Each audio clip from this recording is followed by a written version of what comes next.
दोस्तों, आजकल संविधान खतरे में है, ऐसा प्रचलन वापस से शुरू हो चुका है। राहुल गांधी जो पूरी संसद में संविधान की प्रीतियां लेकर घूम फिर रहे थे, संसद को चलने नहीं दिया, सिर्फ इस बात पे कि अमित शाह ने बाबा साहेब अम्बेडकर का अपमान कर दिया। अभी एक फैशन हो गया है, आम्बेडकर आम्बेडकर आम्बेडकर आम्बेडकर आम्बेडकर आम्बेडकर। इतना नाम अगर भगवान का लेते तो 7 जन्मों तक स्वर्ग मिल जाता। अच्छी बात है ना। ना सुनिए तो, सुनिए ना, आप सुनिए ना, मैं बताता हूं। हमें तो आनंद है कि आम्बेडकर का नाम लेते हैं। आम्बेडकर का नाम अभी 100 बार ज्यादा लो, परंतु साच अर्थ में आम्बेडकर जी के प्रति आपका भाव क्या है ये मैं बताता। मान्यवर, आम्बेडकर जी को देश की पहली कैबिनेट से इस्तीफा क्यों दे दिया? मैं इसी कांग्रेस की आज की इस पीढ़ी से ये पूछना चाहता हूँ कि कांग्रेस के ये दोगलापन के बारे में अगर कुछ इस पर प्रकाश डाल पाएँ तो मेरा ज्ञानवर्धन हो, क्योंकि बाबा साहेब अम्बेडकर को चुनाव हराने में कांग्रेस का ही योगदान था। बाबा साहब ने नेहरू जी के मंत्रिमंडल से इस्तीफा दे दिया था। संविधान सभा में एंट्री के लिए सबसे ज़्यादा विरोध कांग्रेस ने किया। तब की तत्कालीन सरकार बंगाल की, उसकी मदद से बाबा साहब जो हैं संविधान सभा में एंट्री ले पाए। 1951 में बाबा साहब मुंबई से चुनाव लड़े थे। कांग्रेस ने उनको वो चुनाव हरा दिया था, अपना उम्मीदवार उतारा था उनके अगेंस्ट में। कांग्रेस के उम्मीदवार ने बाबा साहब को चुनाव हरा दिया। इसके बाद बाबा साहब ने उपचुनाव लड़ा, वो भी हार गए। इसके बाद नेहरू जी और इंदिरा जी दोनों ने प्रधानमंत्री रहते हुए खुद को भारत रत्न दे दिया। बाबा साहब को भारत रत्न से वंचित रखा गया।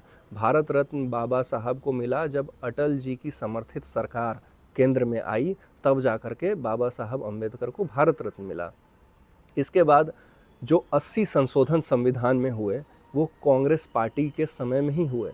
तो बाबा साहब के प्रति इनका सम्मान, इनका ढकोसलापन और इनका दोगलापन, ये तो रही आपके सामने विथ फैक्ट्स। और ये चीज़ कोई मनगढ़ंत नहीं है, कोई अपने से बनाया हुआ फैक्ट्स नहीं है, ये वही फैक्ट्स हैं जो घटित हुए हैं और जो कांग्रेस ने बाबा साहब के साथ किए हैं।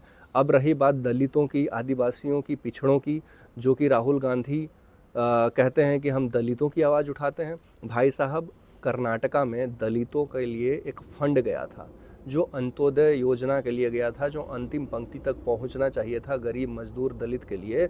उस पैसे से लग्जरी गाड़ियां खरीदी गई। तब राहुल गांधी ने क्यों नहीं बोला? तब प्रियंका गांधी ने क्यों नहीं ट्वीट किया? तो इनका जो अंबेडकर के प्रति फर्जी प्रेम है ना, वो ये दिखाता है कि ये अंदर से बौखला गए हैं। और जब से नरेंद्र मोदी भारत के प्रधानमंत्री बने हैं, और वो भी तीसरी बार बने हैं और जनता के द्वारा चुन के बनाए गए हैं, तो इनको ये चीज़ हजम नहीं हो रहा है कि नेहरू जी का रिकॉर्ड एक तो टूट गया, दूसरा इनके अंदर एक घृणात्मक भावना ये है कि दलित, पीड़ित, आदिवासी ये नरेंद्र मोदी से क्यों जुड़ गया है। ये वही नरेंद्र मोदी हैं जो कुंभ के मेले के बाद जो दलितों के पैर धोते हैं। ये वही नरेंद्र मोदी हैं जिन्होंने छत्तीसगढ़ और उड़ीसा में आदिवासी चीफ मिनिस्टर दिया। ये वही नरेंद्र मोदी हैं जिन्होंने रामनाथ कोविंद को आगे किया। ये वही नरेंद्र मोदी हैं जिन्होंने द्रौपदी मुर्मू को आगे किया।